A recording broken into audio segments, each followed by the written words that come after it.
Olá pessoal, bem-vindos ao curso de Sistemas Operacionais. Eu sou o professor Marcelo. Precisarem falar comigo, está aqui o e-mail, só voltar nesse primeiro vídeo aqui, tá? Essa é a aula introdutória de Sistemas Operacionais, tá? E eu espero com esse vídeo dar uma ideia melhor do que a gente vai ver nesse curso, qual vai ser a abordagem que a gente vai dar para sistemas operacionais, tá?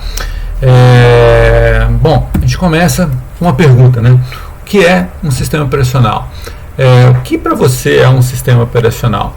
Eu sugiro que você pause esse vídeo aí agora e responda essa pergunta mentalmente, né? O que vem na sua cabeça quando alguém te pergunta o que é um sistema operacional? Talvez você responda que sistema operacional é uma forma de você organizar os dados no computador em pastas e arquivos, é uma forma de você fazer conta, então você tem uma calculadora, você digitar textos simples com um editor de textos, tá? Isso aí está correto? Eu acredito que não, eu acho que não está correto. Os sistemas operacionais, eles trazem muitas vezes aplicativos, programas que fazem essas coisas, né? Então você tem um programa lá, um gerenciador de arquivos, que você consegue criar pasta, consegue copiar arquivo, consegue gerenciar os seus arquivos, mas ele é um programa aplicativo, né? Ele usa o sistema operacional como o Word, como um jogo, como qualquer outro aplicativo. Mesma coisa o bloco de notas, mesma coisa a calculadora, e a gente tem vários outros exemplos de aplicativos que vêm juntos com o sistema operacional. Cuidado, porque ele vem junto, mas ele não é exatamente o sistema operacional, tá? Bom, outra coisa que você poderia responder é uma forma de eu executar os programas, é a forma de eu usar o computador. Então eu consigo disparar programas clicando num ícone, utilizando uma interface gráfica, né, uma GUI, uma Graphic User Interface, ou então um menu, executar um programa, ou até mesmo através de uma interface texto, né?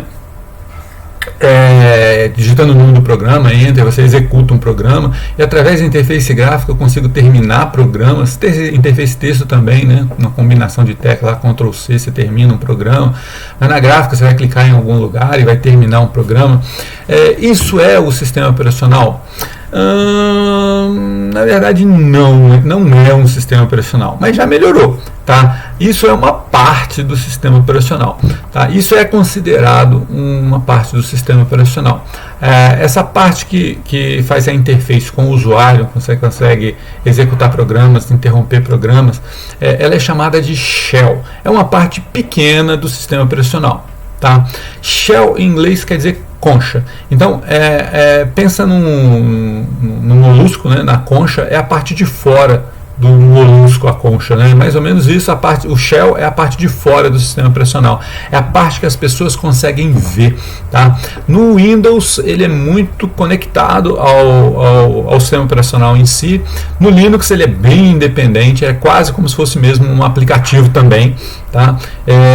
Mas a gente já pode dizer que o shell é uma parte do sistema operacional. Bom, mas então o que é um sistema operacional de fato, ou o que a gente deve considerar aqui no contexto desse curso e no contexto mais técnico de ciência da computação, de sistemas de informação, como um sistema operacional, tá? O sistema operacional ele pode ser visto aí, e essa é uma visão um pouquinho mais profunda, um pouquinho mais interessante para a gente, como um gerente de recursos, tá? Então você tem nos sistemas computacionais atuais, você tem uma coisa que a gente chama de multiprogramação, que é vários processos, vários programas sendo executados no computador simultaneamente, tá? E esses processos eles têm que compartilhar recursos, né? O sistema operacional é quem gerencia esse compartilhamento de recursos, tá? Que recursos são esses? Bom, primeiro, processador. né, que a gente chama de gerenciamento de processos. E essa é uma parte importante do nosso curso, como que o sistema operacional gerencia processos, né? Então, mesmo que você tenha lá uma CPU com 8 processadores, você vai ter muito mais do que 8 processos sendo executados num computador simultaneamente, né? Então, nem todos vão poder estar executando ao mesmo tempo mesmo, né? Eles vão ter que entrar numa fila, e a CPU, o processador, ele é tratado como se fosse um recurso que vai ser compartilhado entre os muitos processos, os muitos programas que estão sendo executados dentro do seu sistema computacional, tá? Outro recurso importante que a gente vai estudar também no nosso curso é como que é feito o gerenciamento de memória, né? Então, os processos eles devem estar na memória para ser executados, e eles vão usar a memória para armazenar informações intermediárias do processamento, e essa memória é compartilhada, né? Normalmente não se deseja que um processo consiga ler e gravar nos dados de outro processo, né? A gente quer uma certa independência, e quem garante isso é o sistema operacional. Nesse caso aqui, com um suporte muito pesado do hardware, né? A MMU, que é Memory Management Unit do processador, é uma parte do processador, é uma parte do processador que é Memory Management Unit, né? Unidade de gerenciamento de memória. É hardware que ajuda, ou junto com o sistema operacional, gerencia a memória, faz com que processos tenham áreas de memória específicas e só consigam ler e gravar dentro daquela região de memória, né? A gente chama isso de proteção de memória. Então, como que o sistema operacional, como que os sistemas computacionais implementam isso, a gente vai dar uma olhada no nosso curso. Eu espero que você consiga esse entendimento aí durante o curso, tá? A gente tem também os periféricos, né? Monitor, unidade de disco, pendrive, rede, teclado, mouse, tudo isso são periféricos, né? Esses periféricos são compartilhados. Então, quando uma tecla é apertada no seu teclado, qual é o processo que tem que receber essa tecla, né? Quando um processo quer salvar alguma coisa em disco, ele tem que salvar numa área que não esteja sendo usada por outro processo, né? Se um processo quiser usar a rede e tiver outro processo usando naquele momento, ele tem que esperar, né? Não pode, você não vai conseguir fazer comunicação de dois processos usando a linha de comunicação ao mesmo tempo. Isso normalmente não é possível, tá? Então, o sistema operacional é que gerencia esse compartilhamento de periféricos, esse compartilhamento de recursos, através de uma coisa que a gente chama de syscall, são as chamadas ao sistema. Então, o que acontece de fato é que os programas eles não têm acesso direto aos periféricos. Eles não têm como gravar alguma coisa em disco ou transmitir uma informação pela rede diretamente. Eles têm que fazer isso através de chamadas ao sistema operacional. Então, quando um processo quer enviar alguma coisa pela rede, por exemplo, ele vai fazer uma chamada a uma rotina do sistema operacional, e o sistema operacional é que vai fazer a transmissão para ele, né? Que vai fazer a transmissão em nome dele, né? Com isso, o sistema operacional consegue gerenciar as coisas, né? Então, se ele já estiver transmitindo alguma coisa, ele vai esperar até a rede estar livre para transmitir, e através desses syscalls aqui é que o sistema operacional consegue gerenciar os periféricos, tá? Então, o sistema operacional é um gerenciador de memória, ele é um gerenciador de uma fila para o processador, ele é um gerenciador, ele é um conjunto de rotinas, na verdade, que é chamada, né, pelos sistemas, pelos processos, para usar os periféricos, e isso é a parte principal de um sistema operacional. É muito em cima disso daqui que vai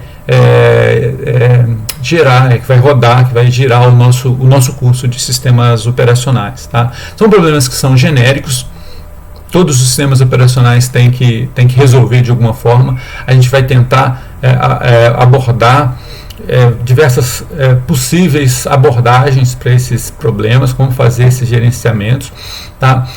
Então, nós não vamos focar num sistema operacional específico, a gente vai focar mais no que sistemas operacionais, de uma forma genérica, fazem, Tá? Esse tipo de coisa aqui envolve também compiladores, né? Então os programas têm que ser gerados de tal forma a serem compatíveis com esse processamento, com esse gerenciamento aqui do sistema operacional. Então por isso o curso é Sistemas Operacionais e Compiladores. A gente vai ter alguns assuntos paralelos, como virtualização, como que são meio paralelos ao assunto, a esse assunto principal aqui, tá? Mas essa vai ser a nossa linha principal dentro desse curso de sistemas operacionais. Essas coisas aqui são chamadas de kernel de um sistema operacional, tá? Kernel é núcleo. Então a gente tem o shell, que é a coisa que está por fora, que está aparente, mas é pequena, fininha, e a gente tem o kernel, que é a parte principal de um molusco, né, de uma concha, vamos dizer assim, tá? Então é com isso aqui que a gente quer trabalhar, é com isso aqui que a gente quer evoluir durante o nosso curso de sistemas operacionais, né? Bom, gerenciar, então na verdade o trabalho de sistema operacional, você já deve ter percebido, ele praticamente existe porque a gente tem vários processos ao mesmo tempo, né? Essa multiprogramação aqui é quase a razão de ser, né? Se a gente não tivesse muitos programas ao mesmo tempo, eu praticamente não precisaria desse tipo de coisa aqui, né? Pronto, o processo tem acesso a toda a máquina, ele usa do jeito que ele quiser, ponto final, está resolvido o problema. Na verdade não existe o problema, né? Então por que a gente tem multiprogramação? Qual que é a razão da multiprogramação? Tá? A multiprogramação, se a gente fosse responder pensando hoje, né, nos computadores e no uso que a gente faz dos computadores, que a gente faz hoje em dia, você poderia talvez falar, poxa, eu preciso de vários processos ao mesmo tempo no computador, porque eu quero fazer várias coisas ao mesmo tempo, eu quero jogar, quero imprimir um arquivo, escutar música, tudo ao mesmo tempo. Isso no seu computador pessoal. Se você estiver pensando num servidor de arquivos, né, ou num servidor da internet, por exemplo, você vai ter centenas de requisições sendo feitas a esses servidores, e aí você quer atender esses servidores ao mesmo tempo, né? Ao mesmo tempo, se você tiver vários processadores ao mesmo tempo mesmo, né? Ou até se você tiver um processador só, com um pseudo paralelismo, né?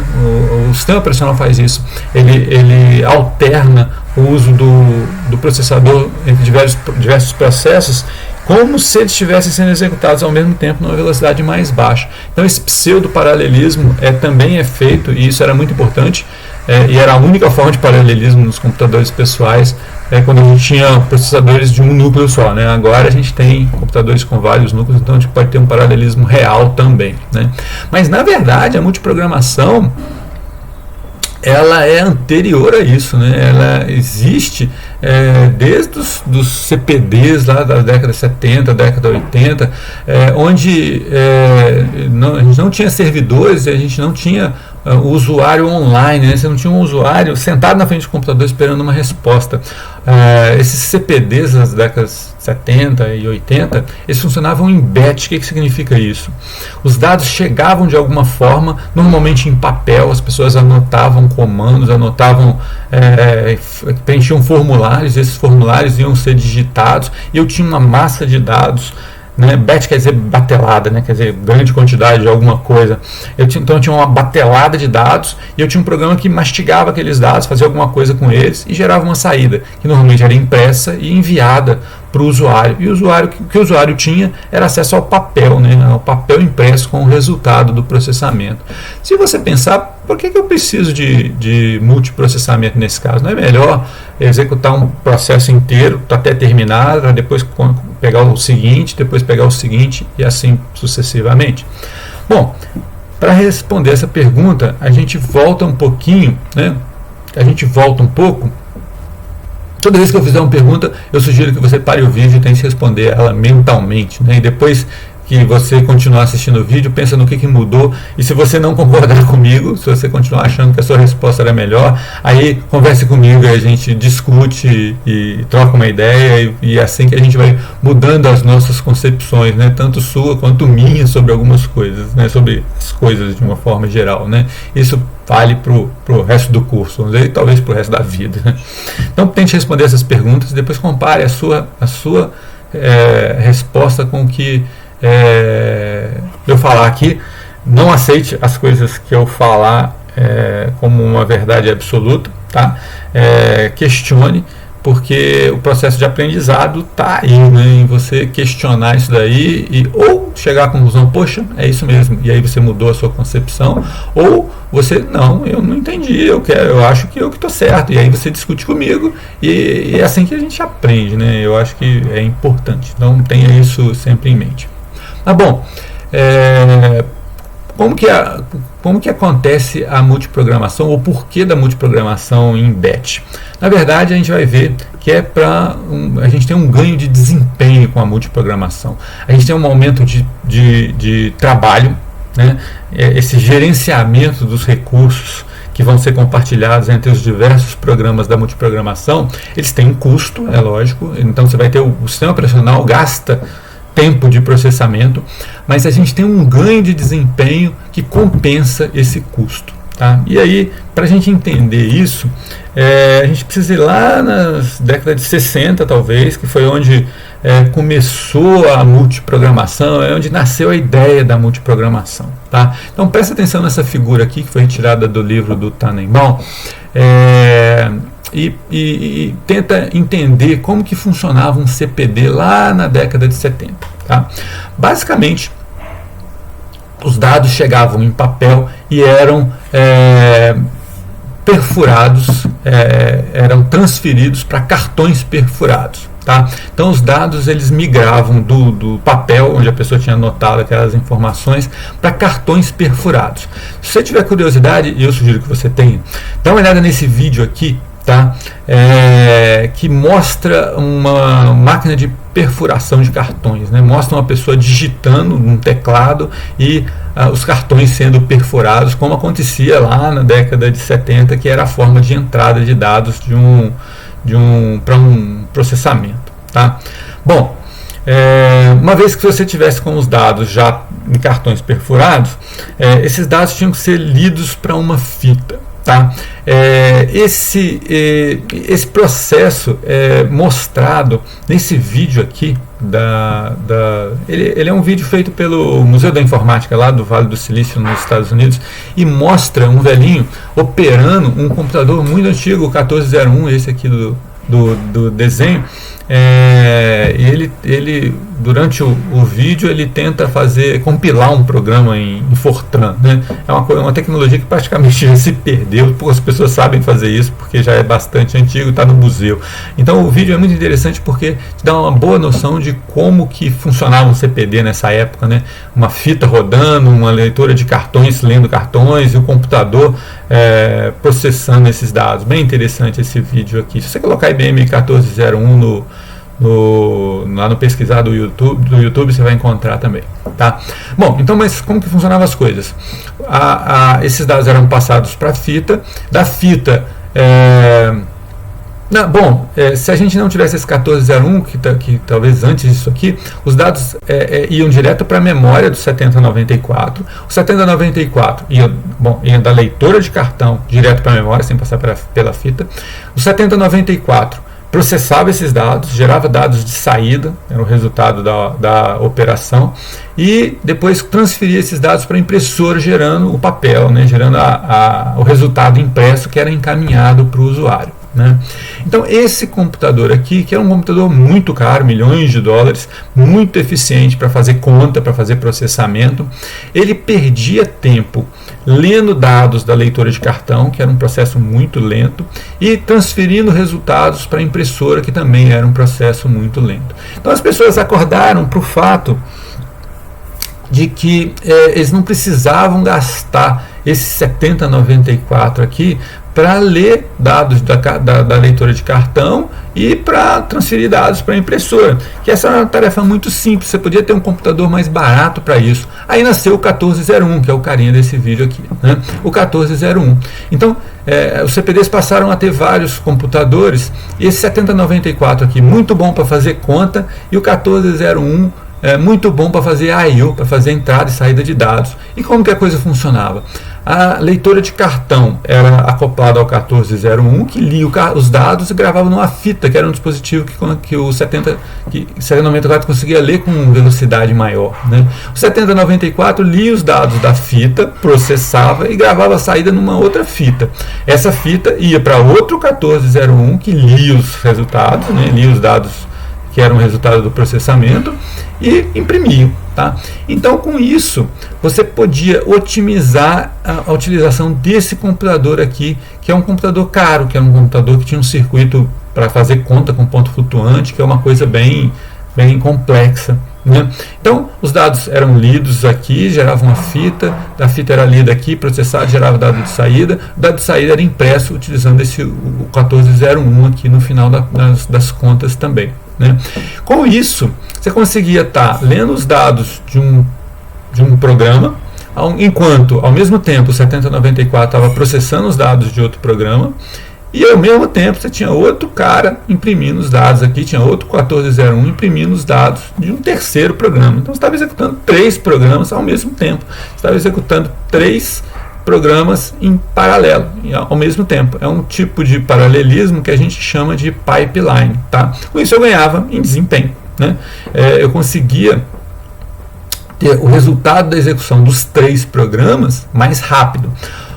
Observe que cada programa individualmente, se eu fosse executar o programa todo até terminar, depois o segundo programa até terminar, depois o terceiro programa até terminar, eu ia demorar mais tempo, né? Porque eu tinha que pegar a fita manualmente, trazer daqui para cá, depois pegar a fita de saída, trazer daqui para cá, isso gasta tempo. Tá? E isso é um paralelo excelente de como que o sistema operacional funciona hoje, né? Hoje em dia, a gente não tem mais esses computadores grandes, mas essa estrutura do CPD aqui, ela é meio que replicada nos nossos computadores pessoais, né? A gente tem um processador, isso que a gente chama de processador de CPU dos computadores atuais, que faz mais ou menos o papel do 7094 aqui, tá? E tem pequenos processadores mais baratos, que são os controladores de dispositivo, que estão dentro do nosso computador hoje, que estão dentro do nosso notebook, às vezes até na mesma placa-mãe da nossa CPU, né? Então a gente tem um gerenciador de disco, a gente tem um controlador das portas seriais, controlador de porta paralela, para quem ainda tem porta paralela, acho que ninguém mais tem, mas até uns anos atrás a gente tinha porta paralela, né? A gente tem a placa de rede, tudo isso são pequenos processadores que cuidam basicamente do I/O. Então a gente tem hardware dedicado para fazer I/O, para fazer entrada e saída, e tem um processador principal que é quem faz as contas, quem faz o processamento mais pesado no nosso computador. Tá? Então essa estrutura aqui meio que ainda existe. Tá? Se a gente pensar, os processos mudaram também, né? Os programas mudaram. Antigamente a gente tinha batch, né? A gente tinha uma massa de dados enorme, tinha que ser processado, gerava uma saída enorme e acabou. Hoje não. Hoje a gente tem pequenos ciclos, né? Você aperta uma tecla, aquela tecla tem que ser processada e ela é mostrada no monitor, né? Então você tem um ciclo de apertei uma tecla, entrada, aí você processa, vai guardar aquela tecla em algum lugar, ou se for um comando fazer alguma coisa, e mostrar na tela é a saída. E outra tecla, outra entrada, outro processamento, outra saída, outra tecla. Então, a cada tecla que você tecla num processador de texto, por exemplo, é um ciclo de entrada, processamento e saída. Ao invés de a gente ter uma entrada volumosa, um processamento volumoso, uma saída volumosa, igual no batch, tem entradas pequenas, processamento pequeno, saída pequena, mas isso repetido inúmeras vezes durante o processamento. Tá? Então, essa ideia aqui, na verdade, ela ganhou mais importância ainda, e eu tenho que ter vários processos no meu CPU, no meu sistema de processamento simultaneamente, porque enquanto um está fazendo a entrada, eu posso estar processando o outro e posso estar fazendo a saída do outro, né? E isso a gente tem um ganho de desempenho muito grande nos nossos sistemas, né?